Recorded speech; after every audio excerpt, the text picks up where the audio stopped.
Uptown Records started with 5 people. Andre Harrell, I'll Be Sure, Heavy D, and Puffy. Kim is dead. Heavy D is dead. Andre Harrell is dead.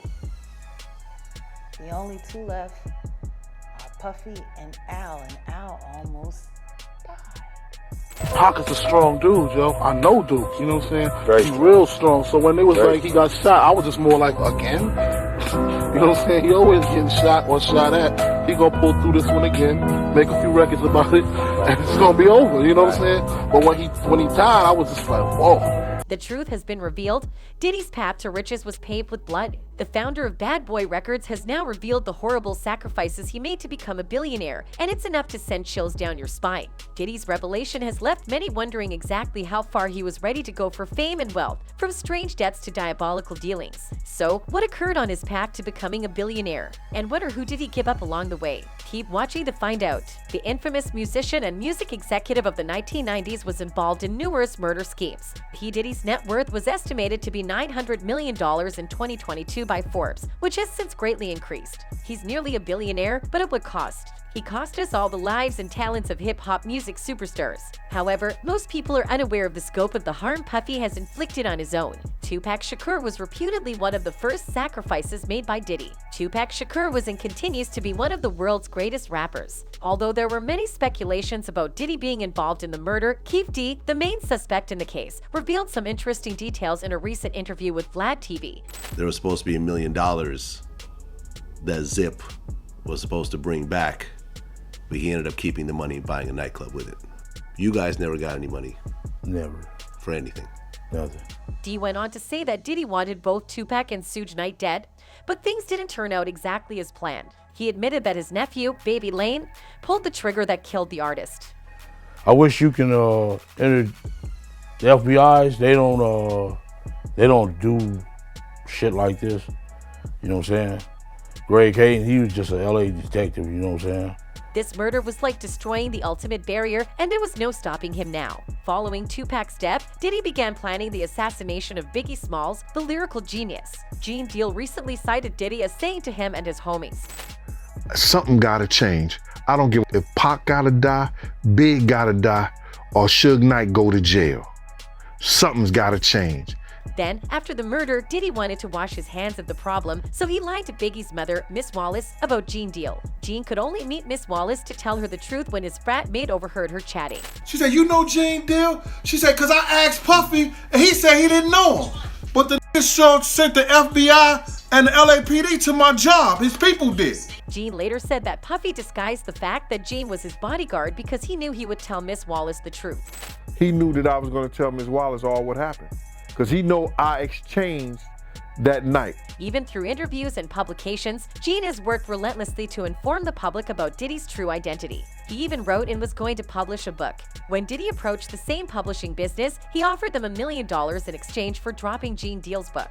Yet not everyone who began working on projects involving the discovery of the truth was as fortunate as him. Jaguar Wright has since made additional charges against the great filmmaker. She basically says that every late member of Uptown Records has died or nearly died in accidents, but nothing has ever happened to Diddy. Has Puffy ever been in a coma? Has anything happened to him? To begin with, she displays concern about the issue. Furthermore, she stated that the tragic situations only occurred to the artists after they began writing true memoirs of their lives. You want to know what they all had in common, though? The survivors and the late of Uptown Records, they were all writing tell-all books. And the fans agree with Jaguar on this, as one user commented, "Yep, I've been saying something isn't right about Diddy for years. There's probably a clause in your contract that's too small to read those states. You either disappear or die when it reaches its end, thank God." Cassie finally had the good sense to leave and marry someone else. If we look at Al B. Sure's situation, he was working on a documentary about his life when he fell into a coma. Al B. Sure had recently awoken and was in communication with Jaguar, and she expressed her relief and joy that they can still communicate via text because Al is living. Not everyone who was related to P. Diddy was as fortunate as Sure. Puffy's victims included Andre Harrell, the founder of Uptown Records, who died of a heart attack at the age of 59. He was the public face of black culture and lifestyle. In a 1992 interview with the Los Angeles Times, Andre defined his career goals as follows. "My goal is to bring real black America, just as it is, not watered down, to people everywhere through music, through films, through everything we do." Unfortunately, Genius Rap, the life power of black culture, died before he could even realize his purpose. Heavy D, another senior founding member of Uptown Records, was also killed by Diddy's avarice. According to news reports, he was discovered dead on his kitchen floor, and the cause of death appears to be a heart attack. Yet, his loved ones are still eager to learn more about what has been hidden behind the blinds. One of his fans paid tribute to him, saying, "The legend may have left us, but he will live on in our hearts." Whip, Heavy D gone but not forgotten. A very astute fan recalls Puffy stealing money from a charity event he himself hosted. "I remember when this happened. The event was oversold and the money raised for charity disappeared. Puffy, Jennifer, and Heavy D skated on. So sad for so many families lost so much that day. Thank you for bringing up the historical truth as people put these icons on pedestals, but at the very base of them one can see they have no substance and are made of clay. Puff has always found a way to make money off one's misery. God bless all who survived this incident and his rhetoric and reckless ways.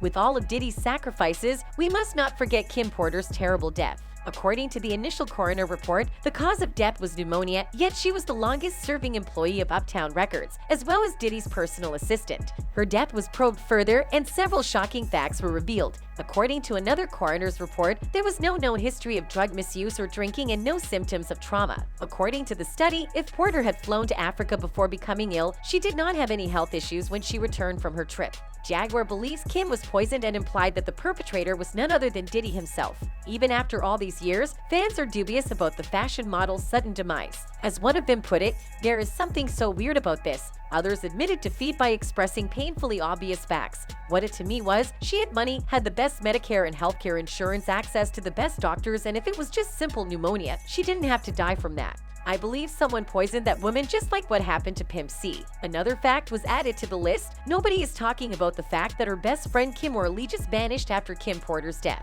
She hasn't said one word. It is plausible to deduce that if Kim was poisoned, this fact enhances the possibility that other Uptown Record workers were also poisoned. Although, as you could anticipate, a snake like Diddy leaves no trail. Yet, unlike other musicians, Eminem did not remain silent in the aftermath of Tupac's untimely death. He wrote a diss song in which he explicitly blamed Diddy for Tupac's death. As one might expect, Puffy's friend responded to Eminem's attack by saying, "I think that last bar took it there with Puff.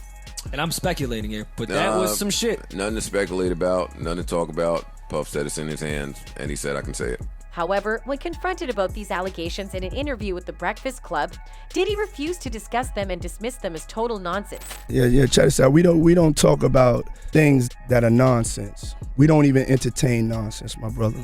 But the people do not trust his remark. They assume it is the guilty conscience speaking. He did it. Everyone knows he did it. P. D has already confirmed it. That's why Puffy can't sleep at night and is so miserable. He has blood on his hands. That mess Bad Boy has going on with Death Row wasn't worth anyone dying over, and he knows it now that he's older. Unfortunately, nothing can bring Pac back. So it is what it is. And that's it from us today. Until next time, bye.